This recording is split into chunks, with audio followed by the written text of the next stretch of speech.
Ella no llegó pidiendo mucho.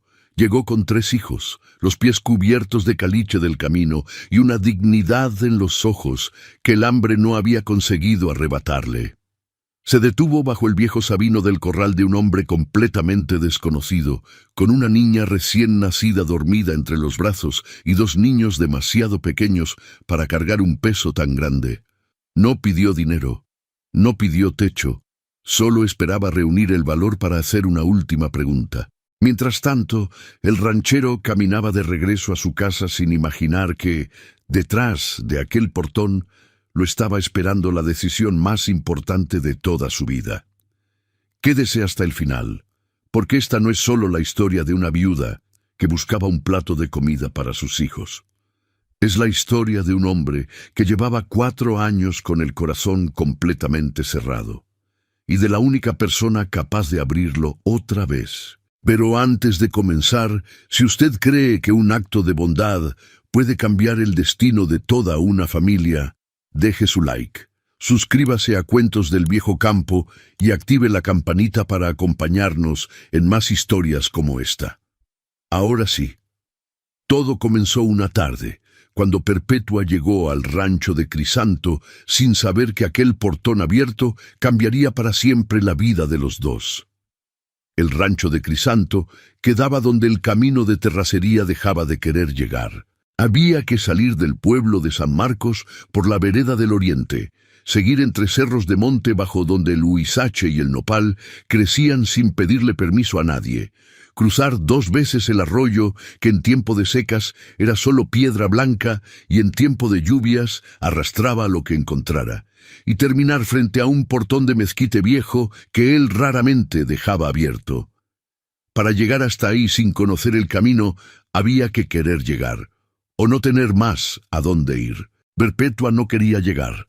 Llegó porque se le acabaron las opciones. Llevaba 2 días y medio jalando a sus 3 hijos por esa vereda. Emiliano iba adelante, 11 años cargando el morral más pesado sin que nadie se lo pidiera, con los ojos de quien ya aprendió que no sirve quejarse y que el cansancio es algo que se aguanta en silencio para no afligir a la mamá que ya tiene demasiado. Silverio iba en medio, 9 años, y ese paso extraño suyo que siempre iba ligeramente fuera de ritmo con todo lo demás, los ojos perdidos en el cielo o en alguna hormiga caminando sobre una piedra, habitando un mundo interior que siempre fue más grande y más interesante que el mundo de afuera.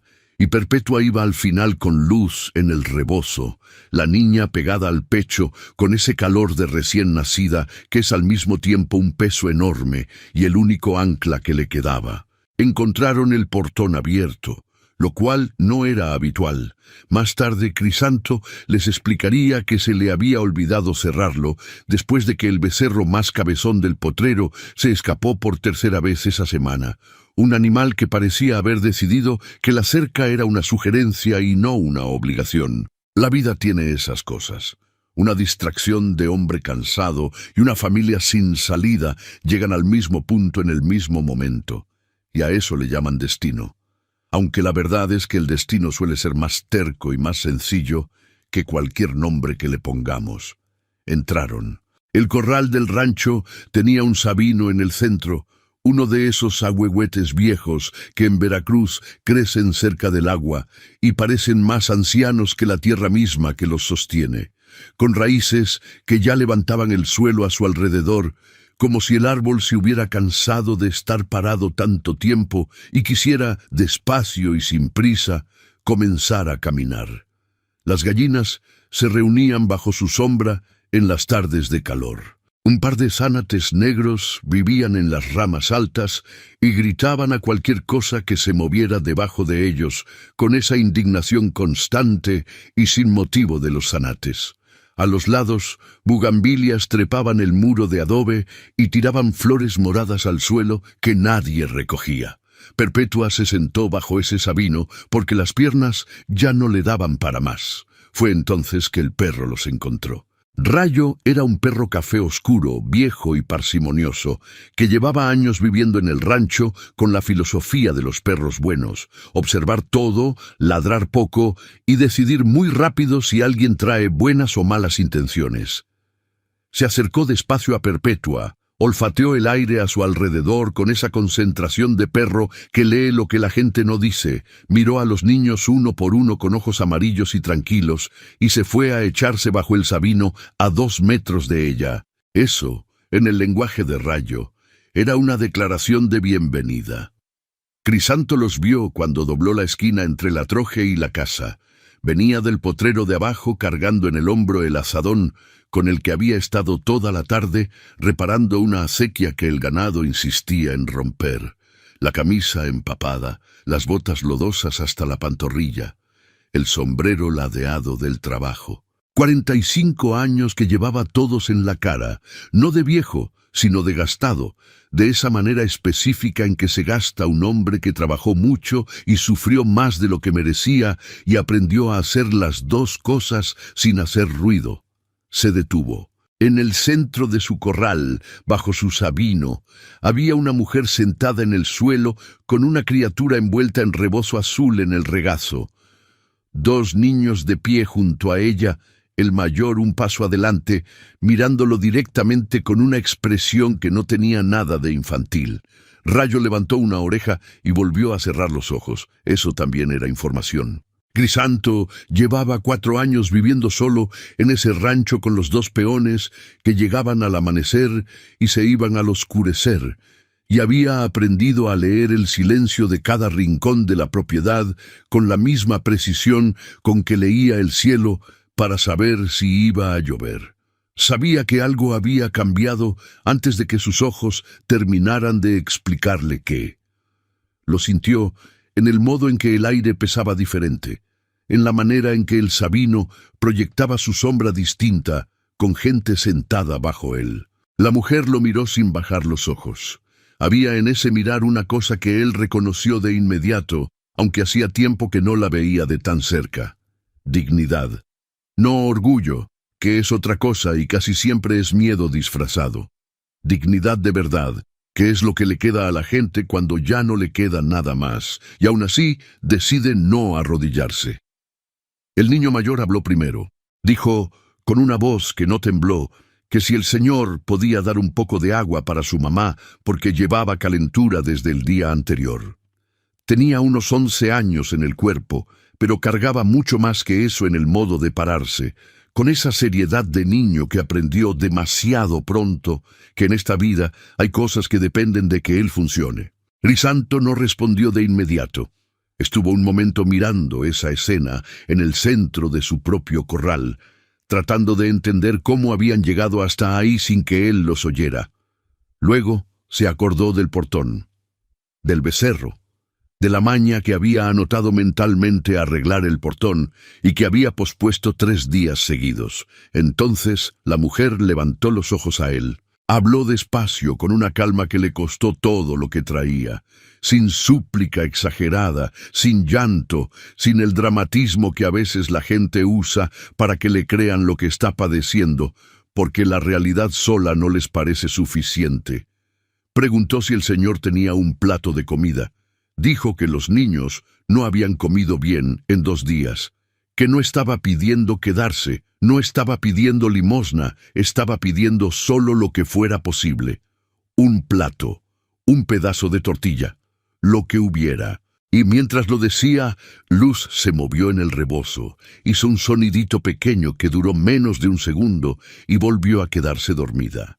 Crisanto miró a la niña. Había algo en ese movimiento que lo agarró de un lugar que tenía bien cerrado desde hacía 4 años. No era ternura todavía, era algo más antiguo y más hondo que la ternura, guardado en un cuarto de su memoria que no acostumbraba a abrir. El recuerdo de milagros con 3 años, el recuerdo de una casa que alguna vez tuvo ruido de chamaca dentro. El recuerdo de lo que era llegar al final del día y que alguien lo estuviera esperando sin haberle pedido que llegara. Estuvo en silencio un tiempo que a los dos les pareció más largo de lo que fue. Las gallinas siguieron escarbando bajo el sabino. El viento de la tarde movió las ramas más altas del árbol. Silverio, el chico de 9 años, agarró más fuerte la orilla de la falda de su mamá sin decir nada, con ese gesto pequeño que los niños hacen cuando sienten que algo importante está a punto de decidirse y ellos no tienen manera de influirlo. Crisanto se volteó de espaldas y caminó hacia la casa. Subió el escalón de la entrada, empujó la puerta y se detuvo con la mano en la madera. Dijo sin voltearse, con una voz que no tenía adorno de ningún tipo: «Pásenle». Solo eso, sin calidez, sin explicación, sin mirarlos para ver si habían entendido. Entró a la casa y dejó la puerta abierta. La mujer se quedó parada un momento, como si necesitara tener la certeza de haber escuchado bien. Emiliano fue el primero en moverse. Caminó hasta la entrada con el cuidado de quien no confía fácilmente. Subió el escalón, miró hacia adentro de la casa en penumbra y luego se volvió hacia su mamá con un gesto de cabeza que decía: «Puede ser». Ella se levantó despacio, acomodó a Luz en el rebozo, esperó que Silverio se soltara de su falda y los dos subieron juntos el escalón. Adentro, la casa olía a madera vieja y a café de horas atrás. La cocina quedaba al fondo, con un fogón de leña y ollas de barro colgadas en la pared que habían perdido el tizne de la costumbre y lo habían ganado de nuevo tantas veces que ya formaba parte del barro mismo. Crisanto encendía el fuego con ese modo mecánico de quien lo hace todos los días, sin pensar. Sacó de la alacena un trozo de tasajo salado, una olla de frijoles del mediodía y tortillas de la mañana que todavía aguantaban, y empezó a calentar todo sin decir una palabra. No preguntó el nombre de ninguno de ellos. No pidió explicación de dónde venían ni para dónde iban. Cocinó con la misma eficiencia con que trataba la lida del campo, rápido y sin desperdicio, porque en el campo uno aprende que el tiempo que se va en adornos es tiempo que le quitas al trabajo que importa. Perpetua se quedó en la entrada de la cocina con Luz en brazos, mirando la espalda de ese hombre que les había dicho «pásenle», con una sequedad que no era crueldad ni era gentileza, sino otra cosa que ella todavía no tenía nombre para nombrar. Había en esa cocina una mesa larga con 2 bancas de madera y ella eligió la banca más cercana a la puerta. Se sentó con cuidado de no despertar a la niña y acomodó a los niños a su lado. Silverio recostó la cabeza en el brazo de su mamá y cerró los ojos casi de inmediato, rendido de un cansancio de días que el cuerpo ya no podía seguir aplazando. Emiliano se quedó despierto, los codos en la mesa, los ojos puestos en el ranchero que movía los frijoles, con esa vigilancia de chamaco que aprendió que los adultos no siempre son lo que parecen y que es mejor observarlos un buen tiempo antes de decidir qué son. Crisanto sirvió sin ceremonia. Puso un plato hondo delante de cada quien, frijoles con tasajo y tortillas dobladas a un lado. Puso una jarra de agua en el centro de la mesa, agarró su propio plato, fue al otro lado de la mesa y se sentó frente a ellos, comiendo sin mirar a nadie, como si eso fuera la cena más ordinaria del mundo, y no la primera vez en 4 años que había más de una persona en esa cocina a la hora de la comida. Perpetua murmuró un gracias en voz baja antes de empezar. Él no respondió. Emiliano comió rápido, del modo de quien tiene miedo de que el plato desaparezca, de que esto sea un sueño y que si para mucho tiempo va a despertar con las manos vacías. Silverio despertó con el olor de la comida. Levantó la cabeza confundido y cuando vio el plato frente a él, abrió la boca con una expresión de asombro genuino que duró apenas un segundo antes de atacar la comida con ese hambre honesta de chamaco que no disimula nada porque todavía no aprendió que a veces es necesario. Perpetua comió despacio, aunque el hambre la apuraba, porque cargaba a la niña con un brazo y comía con el otro, y porque había algo en ese acto de comer en la mesa de un desconocido que pedía cierta solemnidad. El reconocimiento de que aquello era un regalo, y que los regalos, cuando uno no tiene nada, merecen el cuidado de no tomarlos a la ligera. Luz despertó a la mitad de la cena, soltó un llantito bajo que fue creciendo con esa urgencia de recién nacida que no conoce la paciencia. Perpetua bajó el tenedor, acomodó a la niña y empezó a mecerla con ese movimiento automático de madre que calma sin necesitar pensarlo. Crisanto levantó los ojos del plato una fracción de segundo, vio al bebé y volvió a mirar su comida, pero la mandíbula se le había tensado levemente, y eso Emiliano lo notó, porque Emiliano notaba todo. Cuando terminaron, el silencio regresó. Crisanto apiló los platos sin pedir ayuda y los llevó a la pileta. Perpetua se levantó para ayudar y él dijo, sin voltearse, «Déjelo».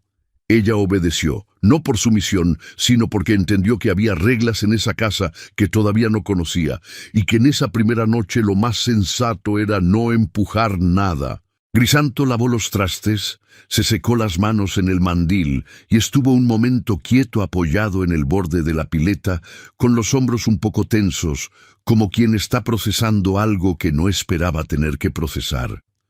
Luego se volteó, caminó al pasillo y abrió una puerta a la derecha. Era un cuarto sencillo, una cama con colchón de palma, una cobija doblada al pie, una ventana con persiana que daba al huerto de mangos y guayabas de los fondos. Dijo que podían quedarse ahí, que el baño estaba afuera, a la izquierda, que en la mañana habría café. No dijo más. Antes de esa tarde, Crisanto Villanueva llevaba 4 años siendo el único sonido humano en ese rancho. 4 años, no 3, como a veces contaba para sus adentros, porque lo que Rosalba le hizo no fue irse de un jalón, sino irse despacio, primero en el alma y luego en todo lo demás. Y él estuvo 1 año entero sin entender que ya estaba solo antes de que la puerta se cerrara de verdad. Rosalba se fue un martes de febrero, en plena temporada seca, cuando el polvo del camino de terracería levantaba nubes anaranjadas a los lados de cualquier cosa que pasara. Se fue con un comerciante de San Marcos, que tenía dinero limpio, camisa planchada y palabras suaves que ella no había oído en mucho tiempo. Se llevó a Milagros, que tenía 3 años entonces, y no entendía lo que estaba pasando, pero siguió a su mamá porque eso hacen los niños de 3 años. Siguen a quien los carga. Crisanto llegó al rancho esa tarde y encontró el ropero vacío, la cama tendida con ese cuidado particular de quien sabe que no va a volver a usarla, y un silencio diferente a todos los silencios que ese cuarto había tenido antes.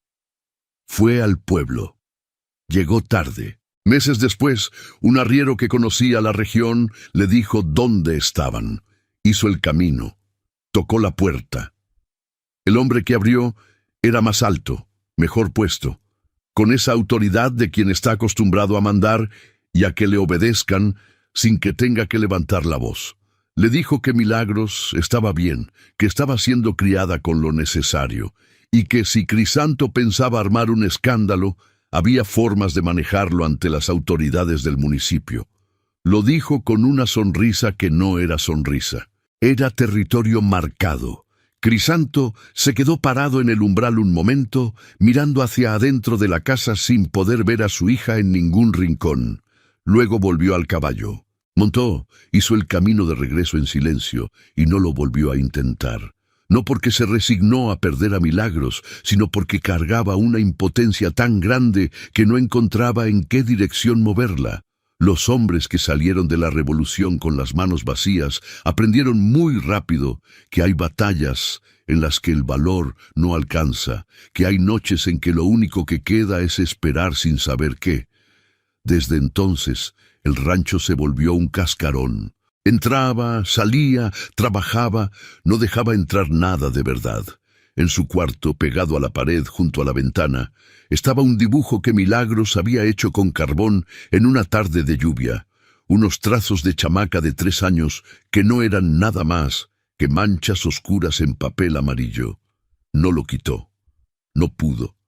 Había algo en esas manchas que era la última evidencia de que la vida, antes, había tenido una forma que él todavía recordaba. Los primeros días fueron raros de la manera en que solo pueden ser cuando dos mundos completamente distintos son obligados a compartir el mismo techo sin haberlo pedido. Crisanto se levantaba antes del sol, como siempre. Ponía el café en el fuego, calentaba tortillas, cortaba un trozo de lo que hubiera en la alacena y salía al campo sin hacer ruido. Dejaba la comida en la mesa y se iba. No tocaba la puerta del cuarto para avisar, no esperaba que bajaran, no preguntaba si habían dormido bien. Hacía lo que era necesario con la misma economía de gestos con que trataba de todo en el rancho, sin adorno y sin explicación. Perpetua se despertaba poco después con luz pidiendo de comer y encontraba el café todavía caliente y las tortillas tapadas con un trapo limpio, como si hubieran aparecido solas en la mesa. Los primeros 2 días casi no salió del cuarto con los niños. El cuerpo le cobraba el descanso de semanas de camino y ella dejaba que los niños durmieran cuanto necesitaran. Comían, volvían a dormirse, mientras ella se quedaba recostada con luz al pecho, mirando el techo de madera oscura, tratando de entender en qué parte del mundo había parado. El rancho era silencioso de una manera que ella no conocía. No el silencio del camino, que está lleno de peligro e incertidumbre, aunque no suene. Era un silencio organizado, controlado, que le pertenecía a alguien. Un silencio de hombre solo, que ha aprendido a llenarlo con trabajo para no sentirlo. Al tercer día, Perpetua se levantó antes de que el café estuviera listo. Encontró la cocina vacía, el fogón frío, y encendió el fuego sola con la naturalidad de quien nunca ha esperado que alguien lo haga por ella. Para eso no necesitaba permiso. El trabajo era el idioma que ella mejor entendía. Cuando Crisanto regresó del corral para el desayuno, encontró la mesa puesta, el café colado, tortillas recién calentadas y un trozo de queso que ella había encontrado en la alacena y cortado en rebanadas delgadas, con unas hojas de epazote del macetón que crecía en la ventana. Él se detuvo en la entrada de la cocina un segundo, miró la mesa, la miró a ella, fue y se sentó sin decir nada. Tomó el café, comió, se levantó y fue a salir. Pero antes de llegar a la puerta se detuvo y dijo, de espaldas, que el queso había quedado bueno. Solo eso. Luego desapareció por el corral. Perpetua se quedó mirando la puerta un momento con una expresión que era casi una sonrisa, pero no llegaba a serlo. Conocía esa dureza. No la dureza de alguien malo, sino la de alguien lastimado que no ha encontrado todavía un modo seguro de bajar la guardia. Lo había visto antes, en el espejo, en sus propios años con Heliodoro, cuando el hombre que ella se casó fue siendo sustituido despacio por otro que no reconocía. La diferencia era que Crisanto no le hacía daño a nadie con esa dureza, solo se protegía. Y eso ella lo entendía muy bien. Los niños fueron los primeros en salirse del cascarón. Emiliano, al segundo día, se escurrió por la puerta trasera y se quedó parado en el borde del corral, mirando el movimiento del rancho con esa atención de quien cataloga todo lo que entra. Vio llegar a los peones al amanecer, el ganado siendo llevado al potrero de abajo, las gallinas saliendo del gallinero con esa urgencia de bicho que lleva toda la noche encerrado y necesita salir a buscar algo, aunque no sepa bien qué. Se quedó tanto tiempo parado en el mismo lugar que una gallina vieja y curiosa se le acercó y le picoteó la punta del guarache, y él no se movió, nomás bajó los ojos al bicho con cara seria, como si estuvieran teniendo una conversación que los dos entendían. Silverio tardó un día más, pero cuando salió fue directo al sabino del centro del corral. Abrazó el tronco con los brazos abiertos, como si saludara a un conocido viejo. Miró hacia arriba entre las ramas y se quedó ahí un buen rato sin hacer nada en particular, solo oyendo el viento en las hojas, los zanates gritando desde sus ramas, el sonido que hace un árbol antiguo cuando respira. Había en él ese sosiego particular de los niños que viven más adentro que afuera y encuentran en un árbol la misma compañía que otros buscan en la gente. Crisanto los veía de reojo mientras trabajaba, pero no se acercaba. Los dejaba estar, los dejaba mirar, les dejaba que el espacio fuera de ellos al ritmo que lo fueran tomando. Había en ese modo de hacer algo que no era calculado. Era el instinto de un hombre que sabe que un chamaco asustado necesita tiempo, no conversación. Y quizás también porque tenía una hija en algún lugar del mundo que no podía ver, y pensaba en ella cada vez que miraba a esos dos niños navegar el rancho con esa mezcla de cuidado y curiosidad que es de los que no saben todavía si el lugar es seguro, pero quieren creer que sí.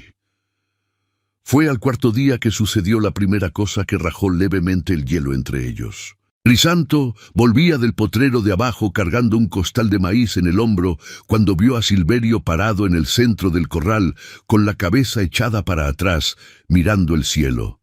El chamaco estaba tan quieto, tan absorto en algo allá arriba, que Crisanto también paró y miró para ver qué era. Un tecolote circulaba alto, grande y silencioso, aprovechando la corriente caliente del atardecer de Veracruz.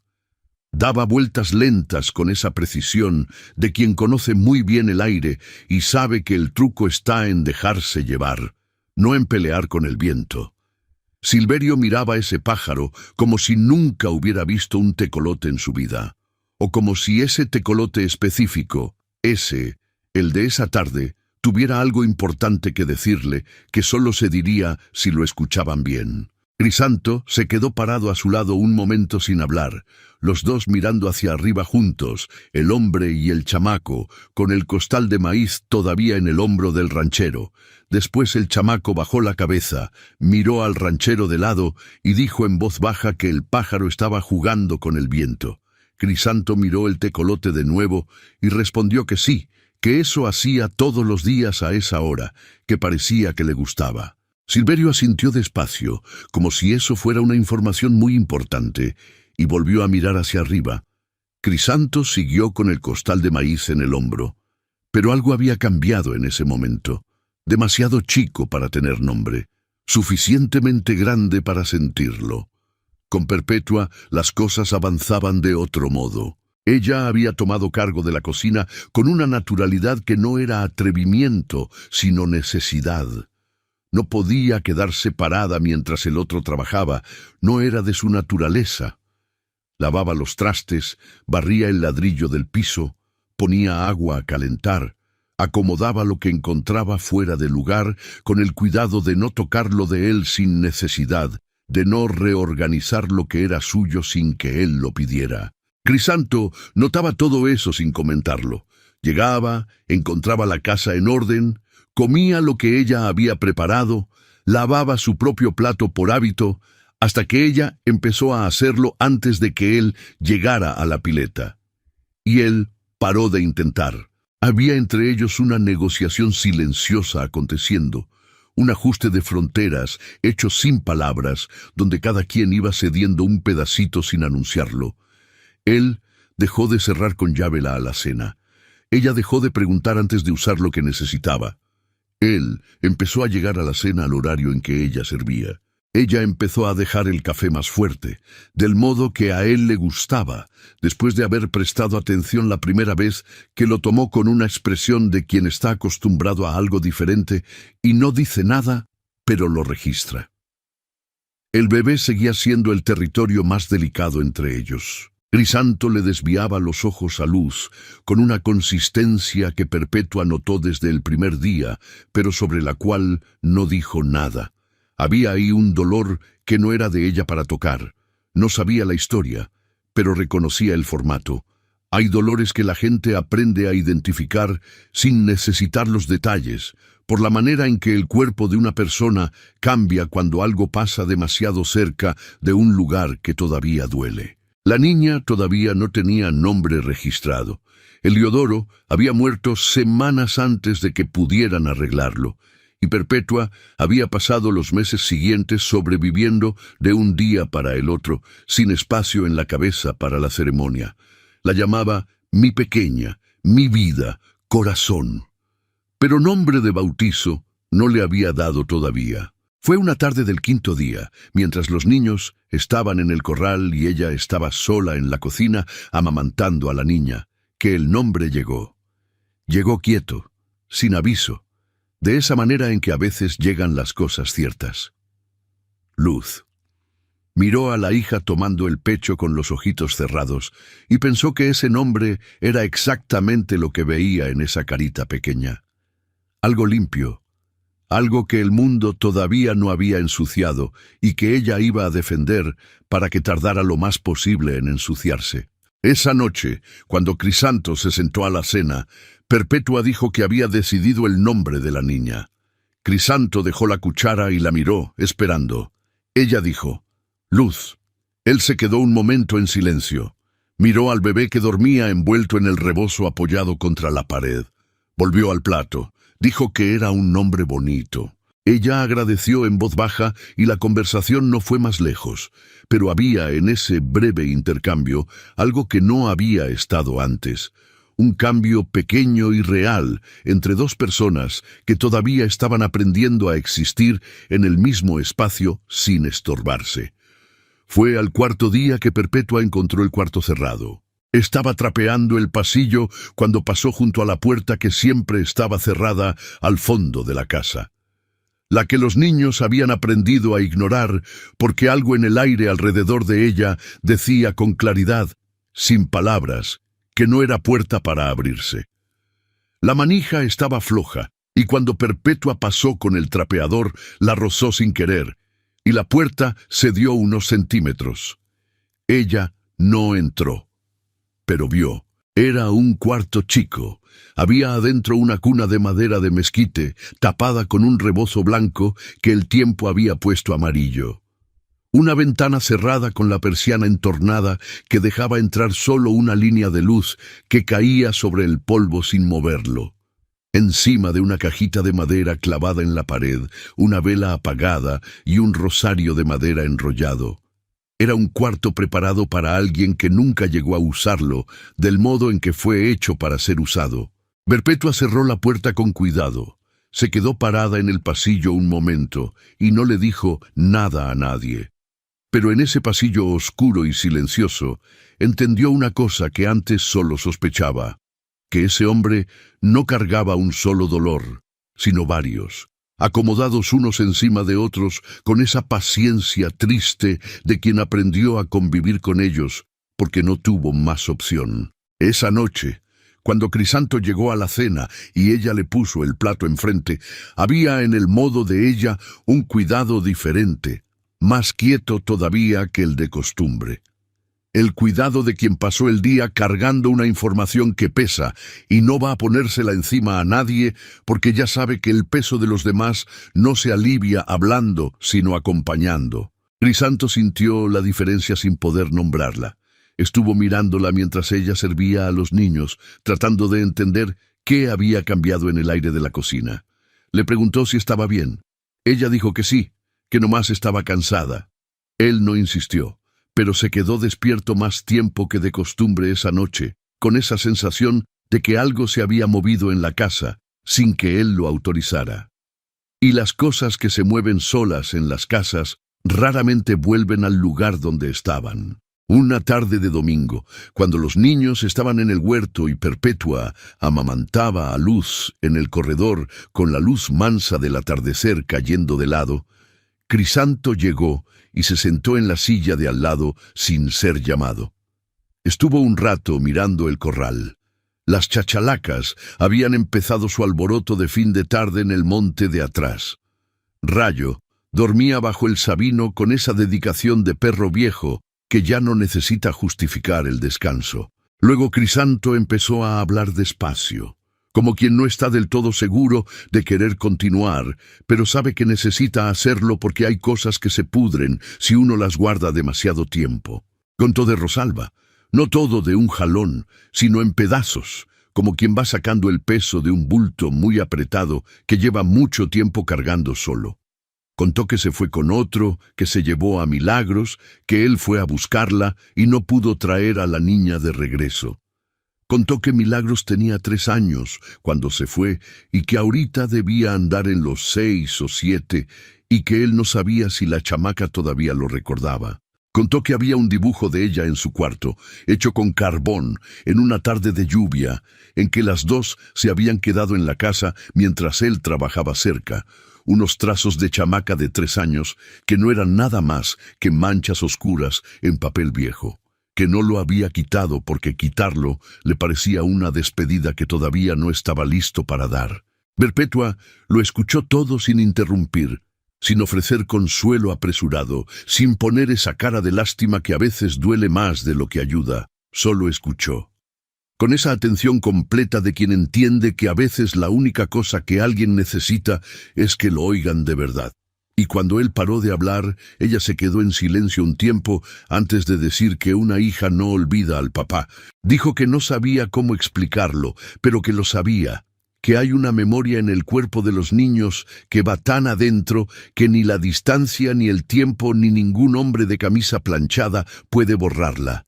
Que Milagros iba a volver, de un modo o de otro, porque esas cosas encuentran el camino cuando es la hora, como el agua que siempre encuentra por dónde bajar, aunque la sierra se lo dificulte. Crisanto estuvo mirando el corral sin responder, pero había en su cara algo que se había aflojado apenas 1 milímetro.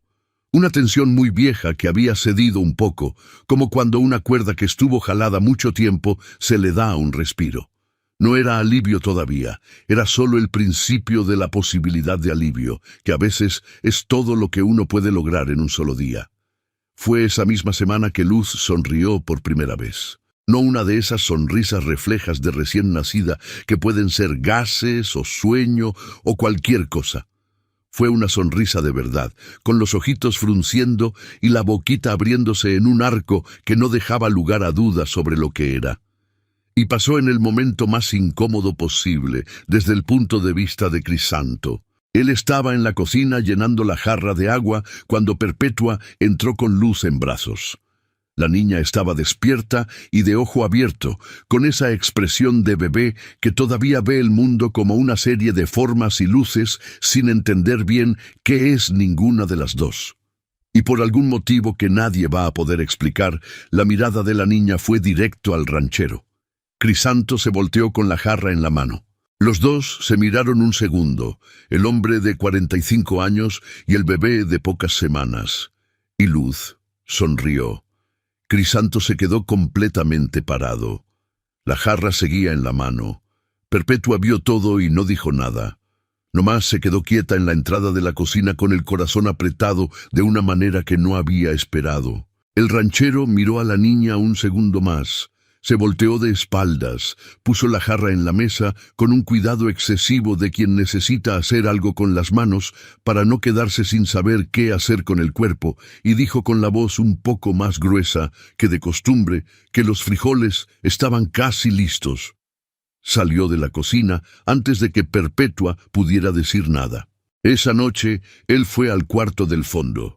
Abrió la puerta, encendió la vela pequeña con un cerillo que sacó del bolsillo y se quedó parado en la entrada un tiempo mirando la cuna tapada con el rebozo blanco amarillento.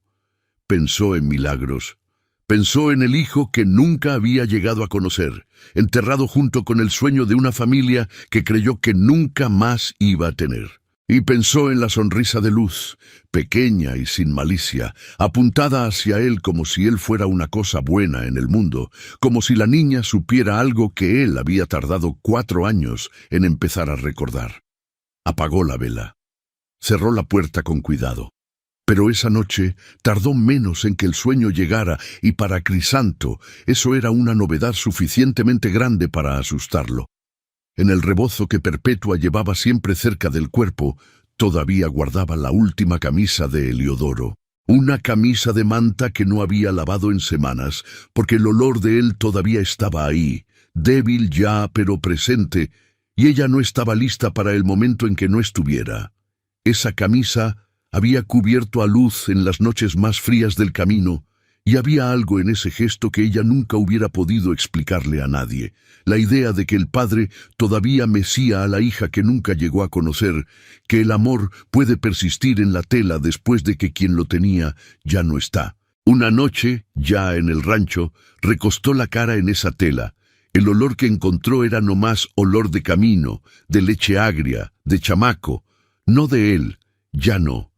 Se quedó quieta en el oscuro del cuarto un momento largo, esperando sentir lo que creía que iba a sentir. El dolor llegó, pero fue diferente a lo que esperaba. No era el dolor agudo de los primeros meses, el que paraliza. Era un dolor más bajo, más ancho, el dolor de quien entiende que el tiempo estuvo haciendo el trabajo que tiene que hacer y que ese trabajo no es traición, sino la vida cumpliendo con lo único que sabe cumplir con exactitud: seguir. Dobló la camisa con cuidado, la guardó en el fondo de la bolsa de manta que había traído del camino. Miró a Luz, que dormía a su lado con esa paz de quien todavía no aprendió que el mundo puede ser difícil, y pensó que eso era quizás el regalo más importante que una mamá puede darle a un hijo. No protegerlo del dolor, porque el dolor va a llegar de todas formas y de maneras que ni la mamá más atenta puede anticipar, sino mostrarle con el propio ejemplo que del otro lado del dolor todavía hay vida, todavía hay noche con techo, todavía hay café en la mañana, todavía hay un ranchero callado que deja comida en la mesa sin pedir nada a cambio y que le desvía los ojos a un bebé que le sonrió porque tiene miedo de encariñarse, pero que esa noche fue al cuarto del fondo a prender una vela. Y eso significa algo que las palabras todavía no alcanzan a decir. Las semanas fueron pasando con esa lentitud buena del campo, donde los días tienen principio y fin marcados por el sol y no por el reloj, y donde el tiempo se mide menos en horas que en tareas cumplidas, en olores que cambian, en sonidos que se repiten hasta volverse parte del silencio. El rancho de Crisanto fue despertando despacio, como quien sale de un sueño muy largo y necesita tiempo para recordar cómo es estar despierto. No fue una transformación de un día para otro. Fue una cosa que pasó en los rincones, en los bordes, en los detalles, que solo quien vive adentro de un lugar puede percibir. El desayuno empezó a tener atole de guayaba los jueves, porque Perpetua había descubierto un árbol de guayaba cargado en el huerto de los fondos, y había decidido que era desperdicio dejarlo pasar. Crisanto llegó el primer jueves y encontró el atole humeante en la mesa con canela y piloncillo, del modo en que se hace en esas tierras de Veracruz. Tomó un jarrito sin comentar, pero tomó dos. La semana siguiente, cuando ella fue al árbol y lo encontró sin fruta, encontró en la cocina un canasto de guayabas frescas, compradas en San Marcos sin que ella lo hubiera pedido ni mencionado. No se dijeron nada al respecto. No hacía falta. Emiliano había empezado a levantarse antes del café para salir al corral. Se quedaba observando llegar a los peones, el movimiento del ganado, la rutina del rancho con esa atención concentrada de chamaco que quiere aprender, pero no sabe todavía cómo pedirlo sin que le digan que está estorbando. Crisanto lo notó varios días antes de hacer algo al respecto. Una mañana, sin anuncio ninguno, se paró junto al chamaco. Miró al mismo punto que él estaba mirando y empezó a explicar lo que estaba pasando ahí. Habló del ganado, de cuál vaca estaba preñada y cuánto faltaba, de por qué esa res en específico se quedaba siempre separada de las demás, aunque no pareciera enferma. Emiliano escuchó sin interrumpir, con esa seriedad de quien guarda todo lo que le entra, porque nunca sabe cuándo lo va a necesitar. Al día siguiente, Crisanto se paró de nuevo junto a él, y así fue quedando, mañana tras mañana, sin que ninguno de los dos lo mencionara como una costumbre. Con Silverio era diferente. Donde Emiliano era callado por elección, Silverio era callado por naturaleza. Un chamaco que vivía en un mundo ligeramente al lado del mundo de todos, prestándole atención a cosas que los demás no veían y encontrando en ellas una riqueza que los demás ni soñaban. Se pasaba horas mirando las hormigas cargar trozos de hoja que eran más grandes que ellas mismas, o sentado en la raíz del sabino con la mano abierta hacia arriba esperando que un pájaro se posara, lo cual nunca pasaba, pero él lo intentaba todos los días con la misma paciencia de quien cree que la constancia eventualmente convence a cualquier cosa. Crisanto tenía un modo especial con Silverio que él mismo no notaba que tenía. Hablaba más despacio, dejaba más silencio entre las frases, nunca apuraba al chamaco para nada y nunca le preguntaba en qué estaba pensando. ¿Qué es lo que hacen los adultos que no entienden que algunos niños necesitan que los dejen pensar en paz? Y Silverio, que tardaba en confiar en cualquier persona, empezó a buscar al ranchero con los ojos cuando algo nuevo e interesante aparecía en el corral. Perpetua veía todo eso y sentía algo que prefería no nombrar todavía. Era demasiado pronto, era demasiado peligroso, había demasiadas cosas sin resolver adentro de ella para abrir espacio a lo que aquello parecía ser. Pero había momentos cortos e involuntarios en que se agarraba mirando a Crisanto con una mirada que se quedaba un segundo más de lo necesario. Cuando ayudaba a Emiliano a sujetar una herramienta pesada con esa paciencia que no le mostraba a nadie más. Cuando llegaba a la cena con el cabello mojado del baño y una expresión levemente menos cerrada que de costumbre. Y cuando, una tarde, en que ella necesitaba las dos manos para bajar una olla pesada del fuego, le pidió que sostuviera a Luz un momento. Él se quedó ahí tieso como poste de cerca, con el bebé en brazos, sin saber muy bien qué hacer con eso. Pero no la soltó. Se quedó con la niña hasta que Perpetua volvió. Aquella había sido la primera vez que tocó a Luz. Perpetua fingió que no vio la expresión de él en ese momento, la manera en que miró a la niña con un cuidado que intentaba parecer indiferencia y no lo conseguía del todo. Pero lo vio, y lo guardó en el lugar donde uno guarda las cosas importantes que todavía no sabe cómo usar. Fue un lunes en la mañana que el mundo de afuera tocó a la puerta que Crisanto había tratado de mantener cerrada. Estaba en la troje cuando escuchó el ruido de un caballo entrando por el portón que esa mañana había recordado cerrar. Salió a ver y encontró en el centro del corral a un hombre que no conocía. Gordo, bien vestido para esas tierras, con sombrero de ala ancha y una sonrisa de quien llegó con ventaja y quiere que el otro lo sepa desde el principio. El hombre se presentó como Fulgencio Palomares, comerciante de San Marcos. Dijo que tenía negocios que tratar. Crisanto dijo que no estaba esperando a nadie y preguntó qué quería. Fulgencio no se perturbó con la frialdad. Sacó del bolsillo del chaleco un papel doblado. Lo abrió con esa lentitud de quien sabe que está sosteniendo algo que va a causar efecto y quiere que el otro lo sienta, y dijo que venía en relación a la viuda que vivía en el rancho, que el marido de ella, el arriero Heliodoro, había contraído una deuda con él antes de morir. Una deuda de valor considerable por mercancía fiada que nunca fue pagada, que había oído en el pueblo que la mujer estaba ahí y que había llegado la hora de arreglar cuentas. Crisanto miró el papel sin agarrarlo. Preguntó si él había venido hasta ahí para cobrarle una deuda de muerto a una viuda con 3 hijos chicos. Fulgencio dijo que las deudas no mueren con el deudor, que la mujer tenía responsabilidad por lo que debía el marido, y que había formas legales de resolver eso, pero que él prefería resolverlo de modo amigable. El modo amigable sería que Perpetua fuera a trabajar a su casa en el pueblo, cocinando, limpiando, hasta que la deuda quedara saldada, que los niños podían quedarse, que el pueblo tenía gente de confianza que cuidaba chamacos cuando la mamá necesitaba trabajar. Crisanto se quedó parado un momento que Fulgencio interpretó como duda, pero no era duda, era el tiempo que necesitó para decidir cómo iba a responder. Dijo que agarrara el papel, lo guardara en el bolsillo, y que si tenía alguna deuda legítima que cobrar, fuera al municipio, presentara los documentos en orden y hablara con el presidente municipal. Dijo que mientras esa mujer y esos niños estuvieran en su rancho, nadie iba a llegar ahí con papel en mano y palabras de presión sin que hubiera consecuencias. Lo dijo con voz baja y firme, que no subía de tono porque no necesitaba.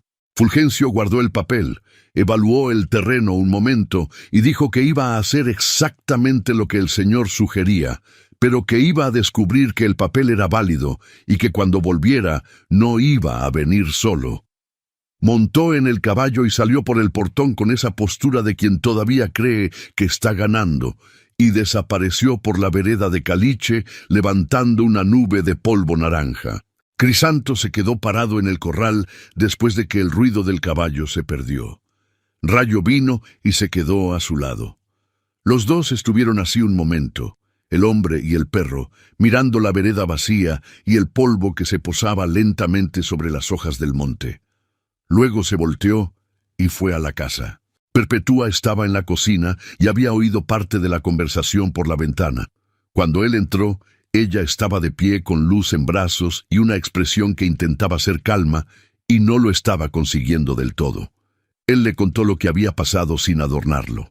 Ella escuchó y dijo que conocía el nombre de Fulgencio, que el valor cobrado no podía ser el valor real, que estaba inflado, que aquello era la trampa de siempre de los hombres que se aprovechan de quien no tiene papeles ni quien los respalde. Dijo que no quería que ese problema cayera sobre Crisanto, que ella podía ir a resolverlo, que no era justo que él cargara con eso. Crisanto dijo que al día siguiente iba al municipio a hablar con el presidente municipal. Lo dijo de un modo que no dejaba espacio para la discusión, no con autoridad de dueño, sino con la firmeza sencilla de quien tomó una decisión y no la va a cambiar.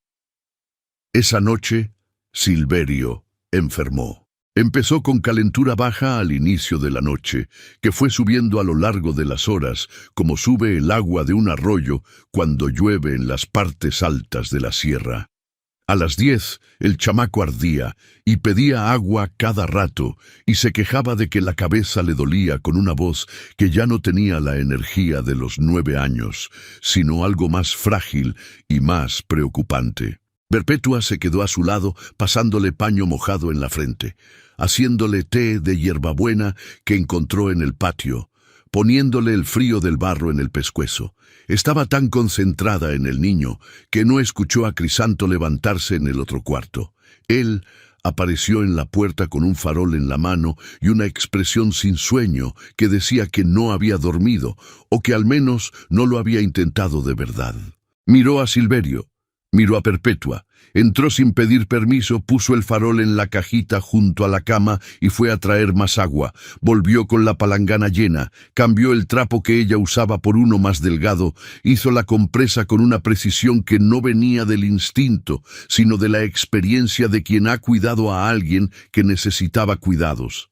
Se quedó ahí. No dijo que iba a quedarse. Simplemente no se fue. Los dos estuvieron junto a Silverio por horas, relevándose con el trapo mojado, dándole agua de a poquito cuando el chamaco lo pedía, escuchando la respiración del niño ir de agitada a más tranquila conforme avanzaba la madrugada.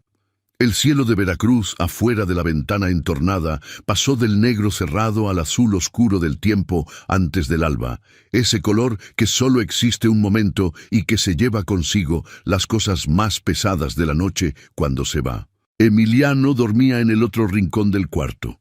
Despertó una vez, vio al ranchero ahí sentado junto a la cama de su hermano, y volvió a dormirse con una tranquilidad que dijo mucho más que cualquier palabra que hubiera podido decir. Como a las 3 de la mañana, la calentura cedió. Silverio durmió de verdad, la respiración regular, la cara menos colorada, el cuerpo finalmente soltando la tensión que la fiebre había estado poniendo en él. Perpetua recostó la espalda en la pared junto a la cama y cerró los ojos un momento, nada más para sentir cómo se iba el peso de las últimas horas. Crisanto se quedó mirando al chamaco dormido un tiempo, y había en su cara una expresión que ella no había visto antes. No era solo la preocupación de quien vigiló a un niño enfermo toda la noche. Era algo más hondo, más personal.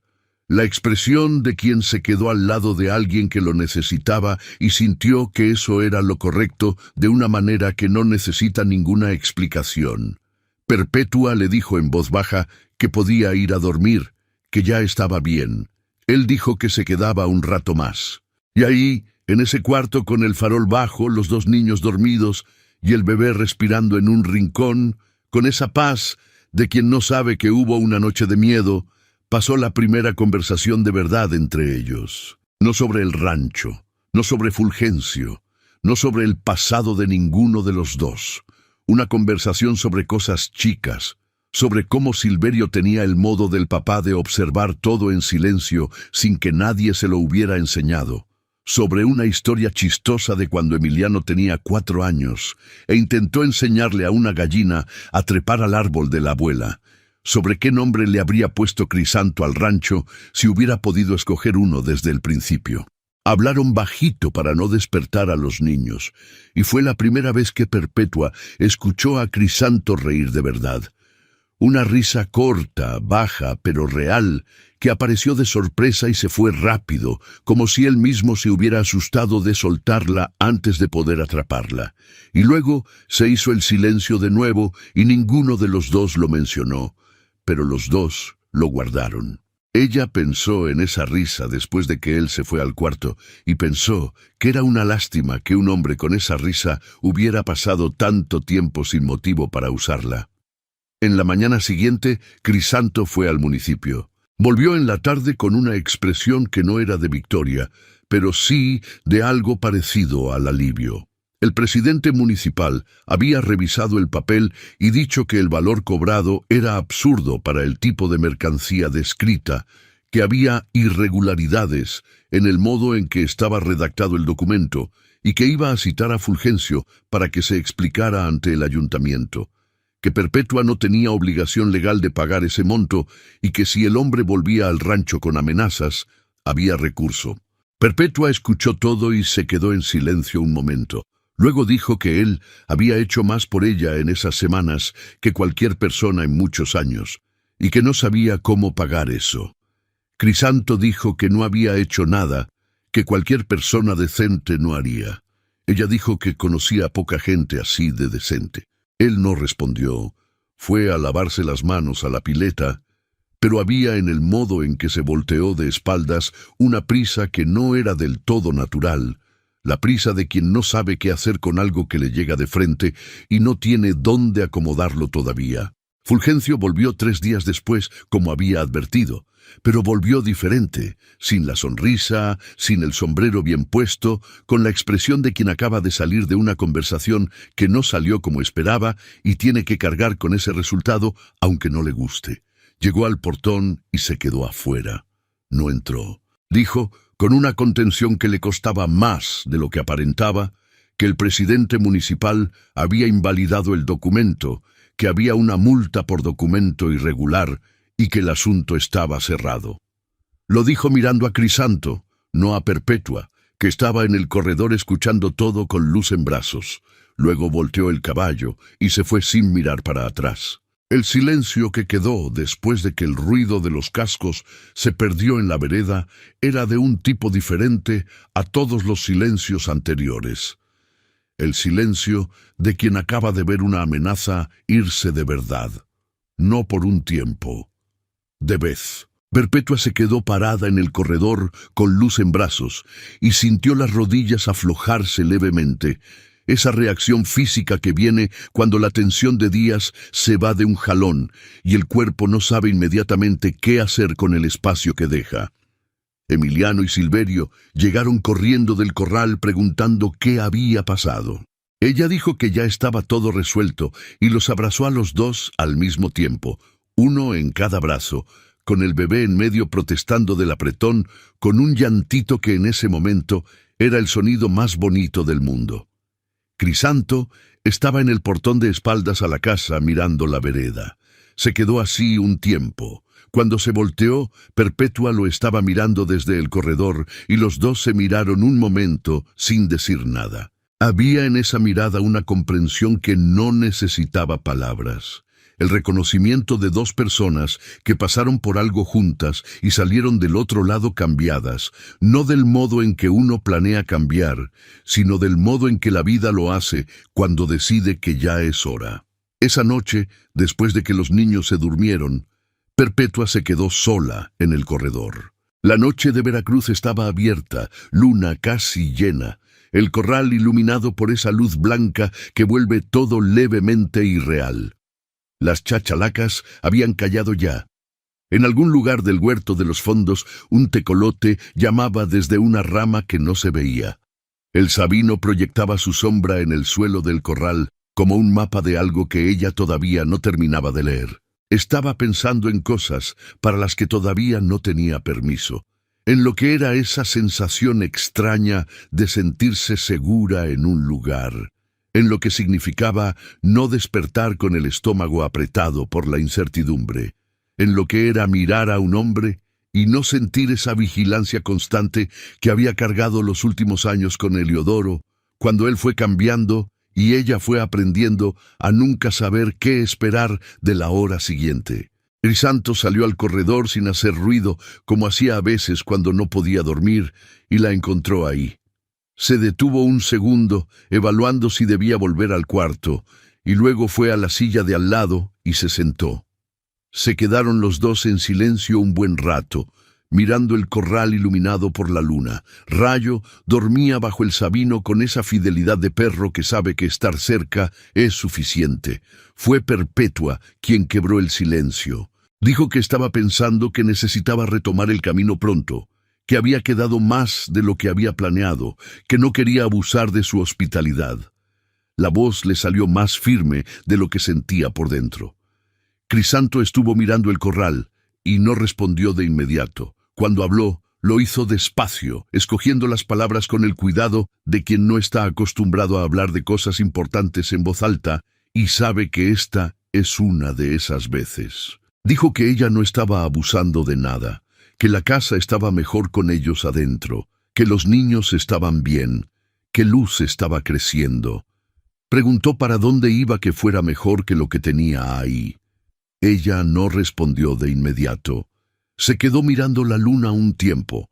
Luego dijo que tenía miedo de acostumbrarse a un lugar que no era de ella.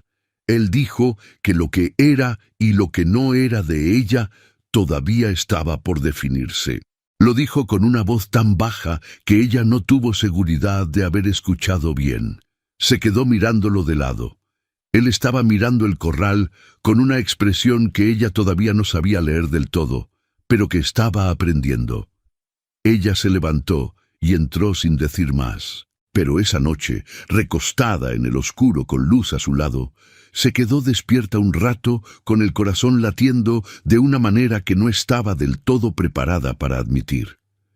Pensó que quizás el miedo de acostumbrarse tenía menos que ver con el lugar y más que ver con el hombre que vivía en él. Y eso era una información que necesitaba guardar con mucho cuidado por el momento. Del otro lado de la pared, Crisanto estaba recostado de espaldas, mirando el techo oscuro, con la expresión de quien acaba de decir en voz alta algo que había estado guardando desde hace tiempo y que ahora no sabe qué hacer con el espacio que dejó.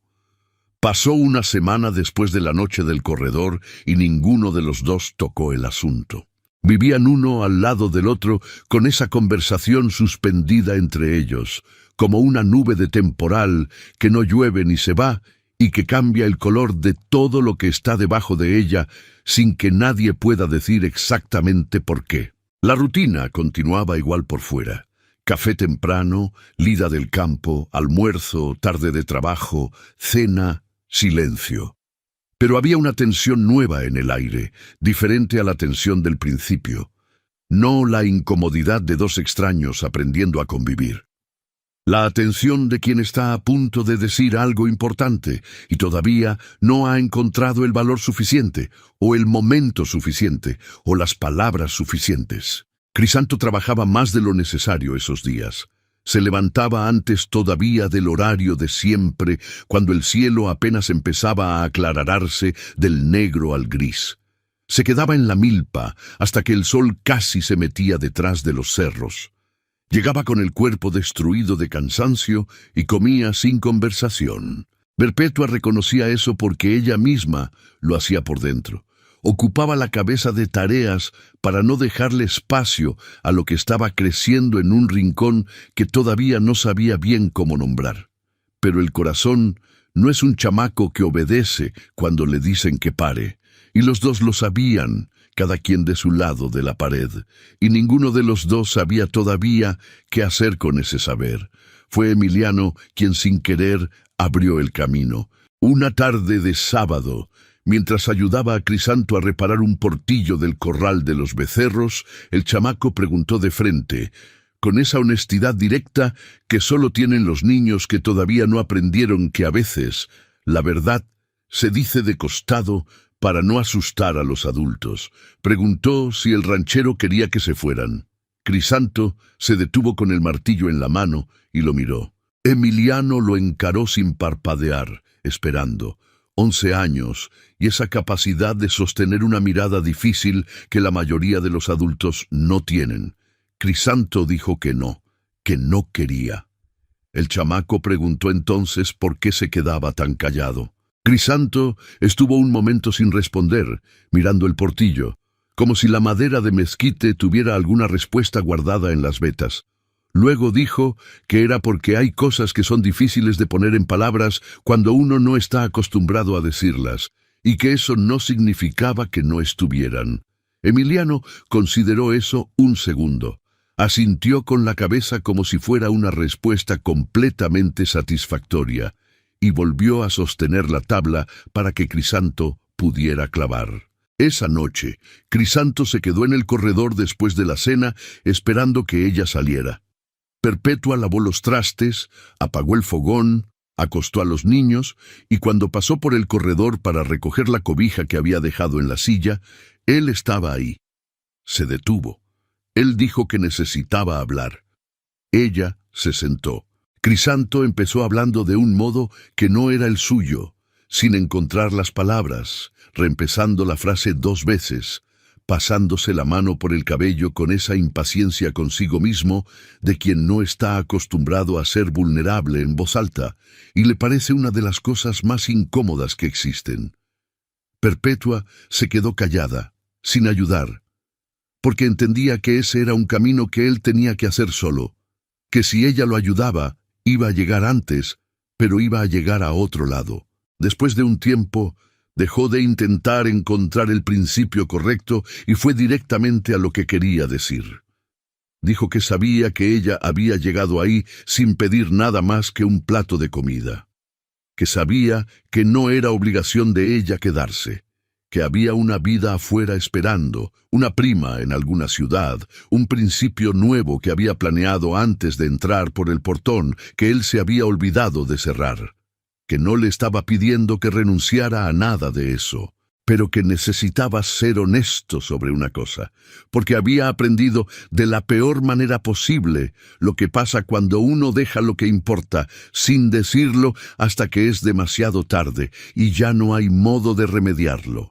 Dijo que en esas semanas había entendido lo que era tener una casa de nuevo, no 4 paredes y techo, eso siempre lo había tenido.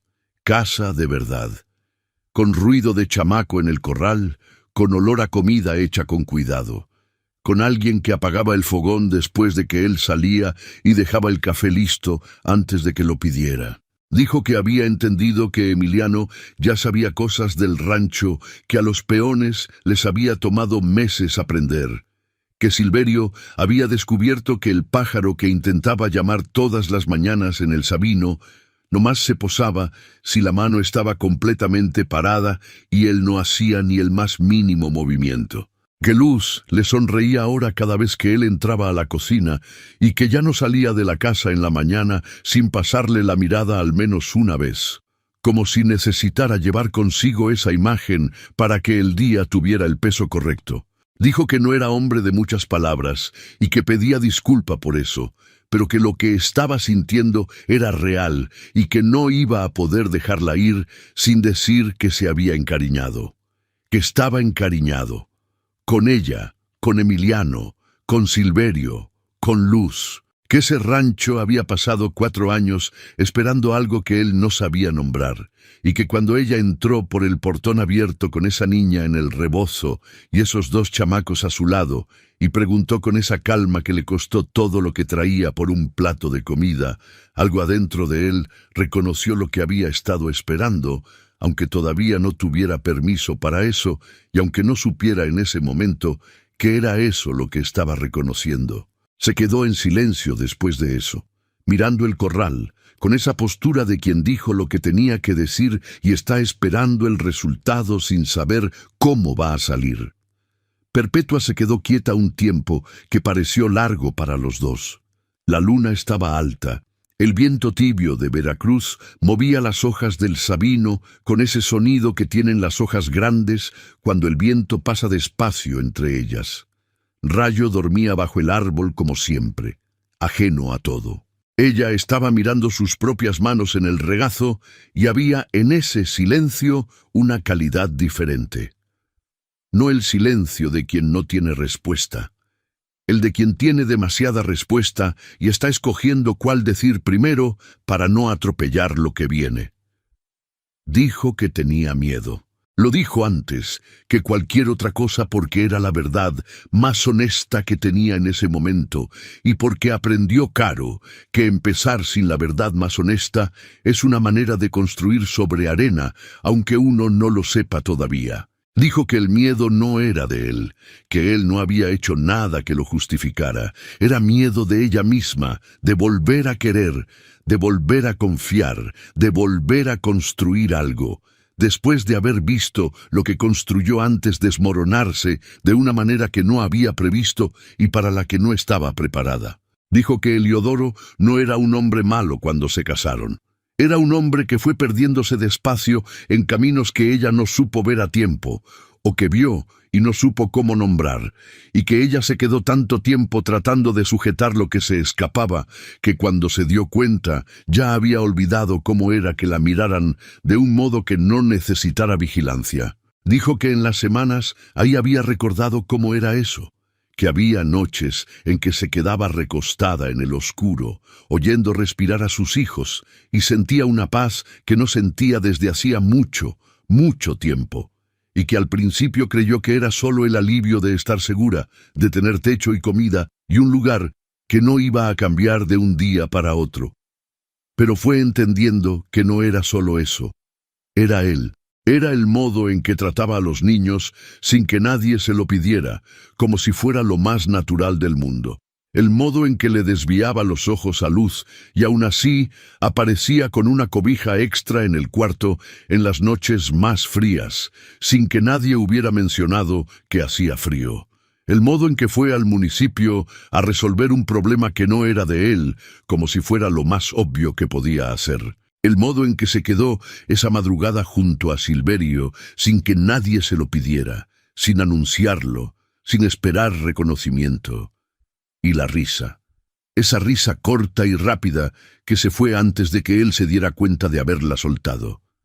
Dijo que no era mujer de entregarse por agradecimiento, que lo había aprendido más caro de lo que quería recordar en ese momento, que el agradecimiento y el amor no son lo mismo, aunque a veces vengan juntos y sea difícil separarlos. Pero que lo que estaba sintiendo no era solo agradecimiento. Era otra cosa que ella conocía de forma, pero había dejado de creer que iba a encontrar de nuevo. Una cosa que tarda en nombrar porque los nombres le quitan algo y ella todavía no estaba lista para quitarle nada. Crisanto la miró mientras ella hablaba y se quedó así, mirándola de lado con esa expresión que ella llevaba semanas aprendiendo a leer. Cuando ella paró de hablar, él se quedó callado un momento. Luego dijo, simple y directo, que ella no necesitaba tener todo resuelto ahora mismo. Que no le estaba pidiendo certeza, le estaba pidiendo solo que se quedara, que dejara que el tiempo hiciera el resto, que para eso sirve el tiempo cuando uno no lo apura, que el rancho tenía espacio, que los niños tenían raíz ahí, y que si un día ella se despertaba y quería irse por decisión propia, no por miedo, ni por presión de nadie, ni por nada que él hubiera hecho o dejado de hacer, él iba a abrir el portón y no iba a preguntar, pero que mientras ella quisiera quedarse, él iba a estar ahí. Perpetua lo miró un tiempo. Luego miró el corral, el sabino, la pila de leña junto a la troje, la ventana encendida del cuarto donde sus hijos dormían, dentro de una casa con techo firme y comida segura. Lo miró todo con los ojos de quien está viendo de verdad por primera vez, no como un refugio pasajero del que en algún momento va a tener que salir, sino como un lugar que podría ser de ella si tenía el valor de dejarlo ser.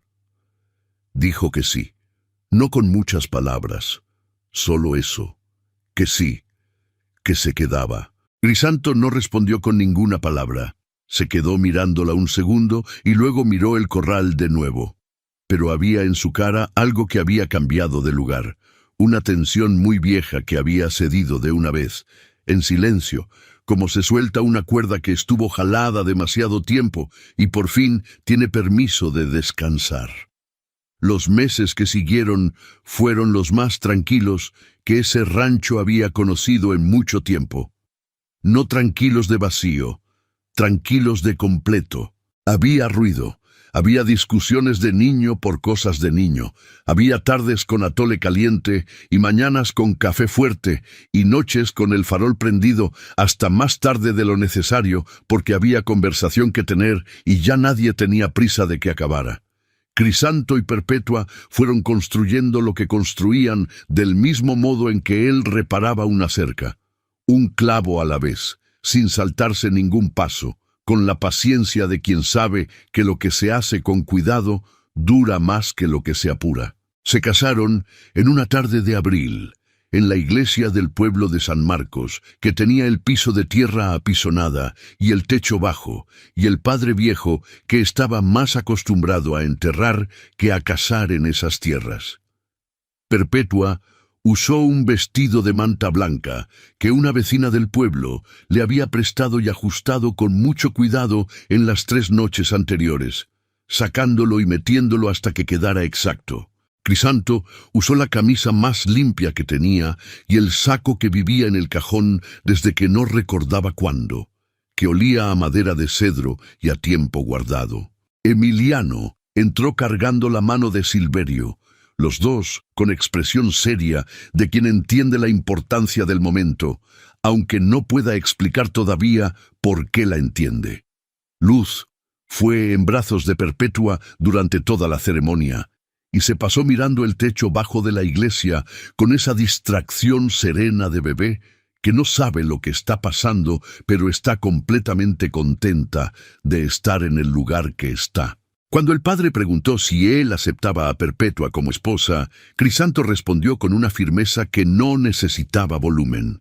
Cuando preguntó si ella lo aceptaba, ella lo miró un momento antes de responder, y había en esa mirada todo lo que no había podido decir con palabras en el corredor aquella noche de luna.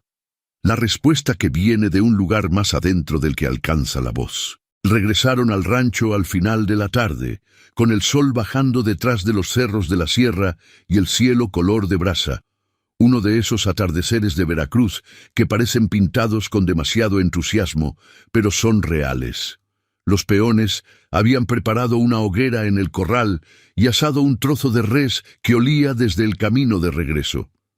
Había mezcal y tepache y un pastel de elote que la vecina más cercana había traído de regalo envolviéndolo en hojas de maíz. Fue la fiesta más sencilla que existía y fue exactamente lo que tenía que ser.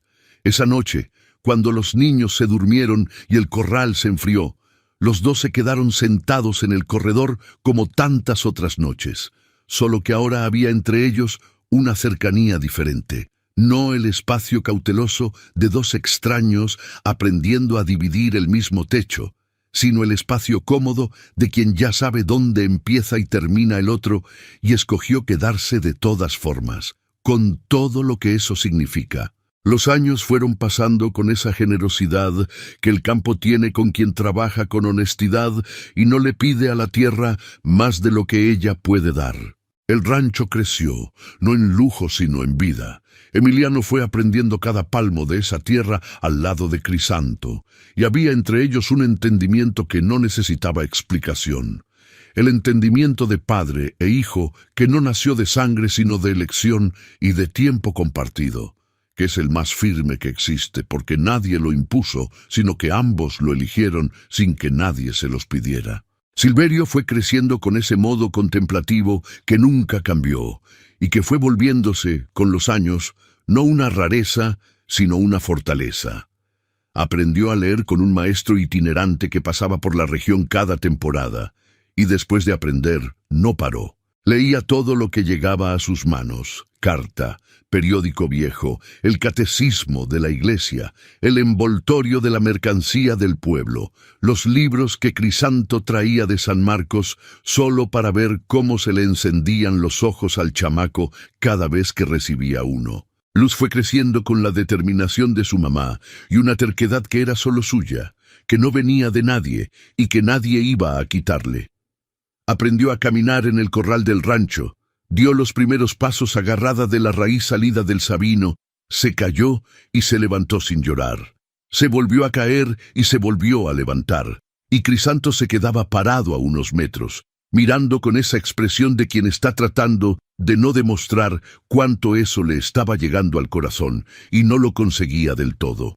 3 años después de la boda, Crisanto recibió una carta. Llegó por mano de un arriero que pasaba por la región, doblada y con su nombre escrito en una letra que él reconoció antes de abrirla.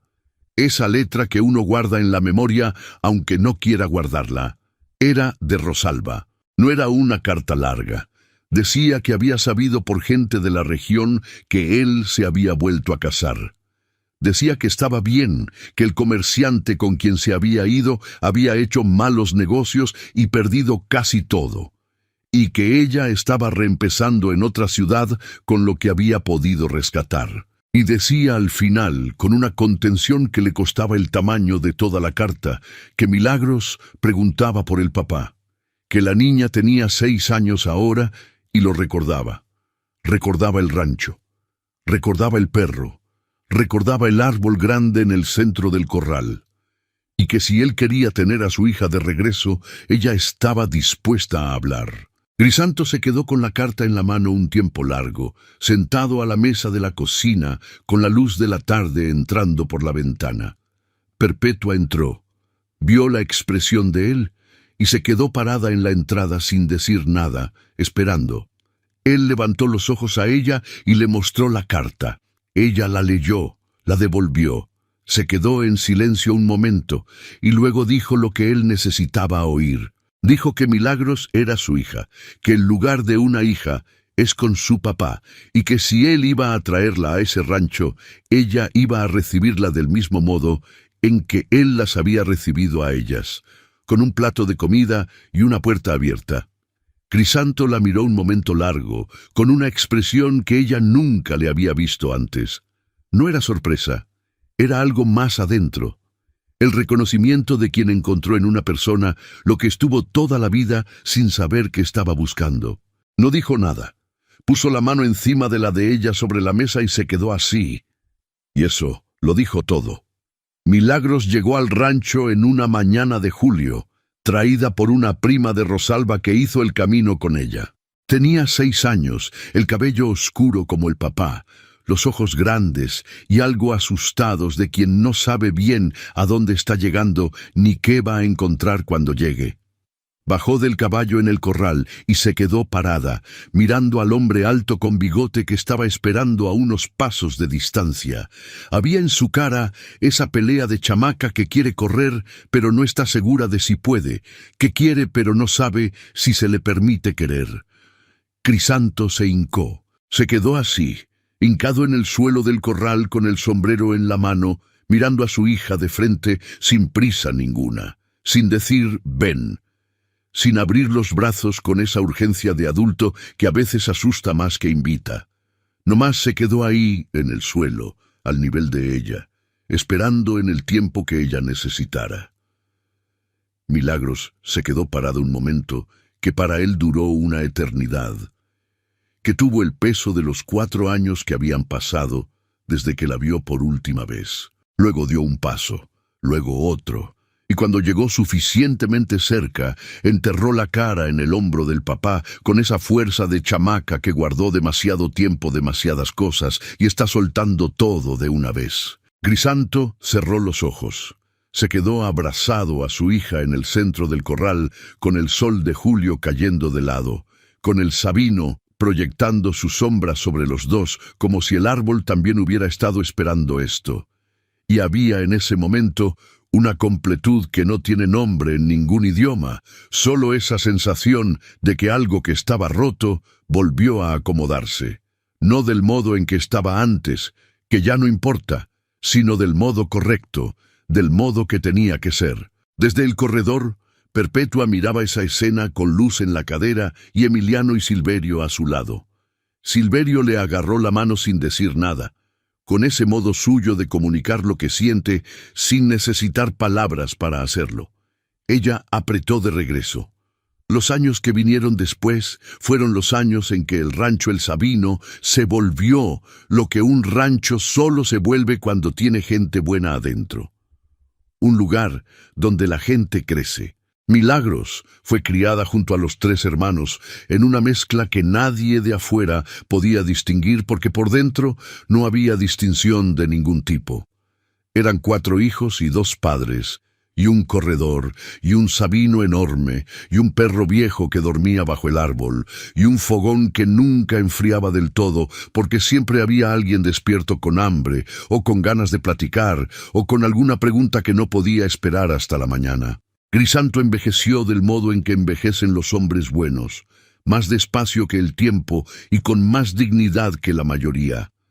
Le salieron canas en las sienes, la barba más blanca, el paso más pausado, pero los ojos se quedaron con esa atención de quien mira lo que tiene cerca y lo encuentra suficiente, que es quizás la sabiduría más difícil de aprender y la única que realmente importa. Una tarde de domingo, ya con los hijos grandes y los nietos corriendo por el corral, que un día había sido el silencio más pesado que existe, él y Perpetua se sentaron en las sillas del corredor, como tantas otras veces, y él dijo, mirando el corral lleno de vida y de ruido, que había pasado 4 años creyendo que lo suyo había acabado, y que no sabía que nomás estaba esperando que llegara lo que tenía que llegar.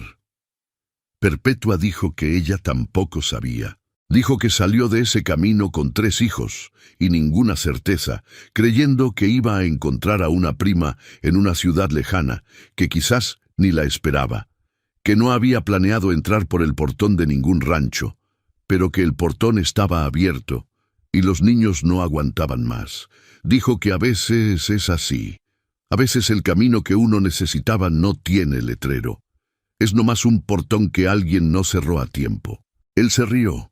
Esa risa baja y corta que todavía llegaba de sorpresa a veces después de todos esos años, y que ella seguía encontrando igual que la primera vez que la escuchó en esa noche de madrugada junto a Silverio enfermo. Hay risas que no cambian con el tiempo, y eso es una de las pocas cosas que el tiempo le regala a la gente en vez de quitarle. Ella lo miró de lado, con una sonrisa que no necesitaba explicación. Del corral, la voz de un nieto llamó al abuelo con esa urgencia de chamaco, que descubrió algo importante y no puede guardarlo ni un segundo más.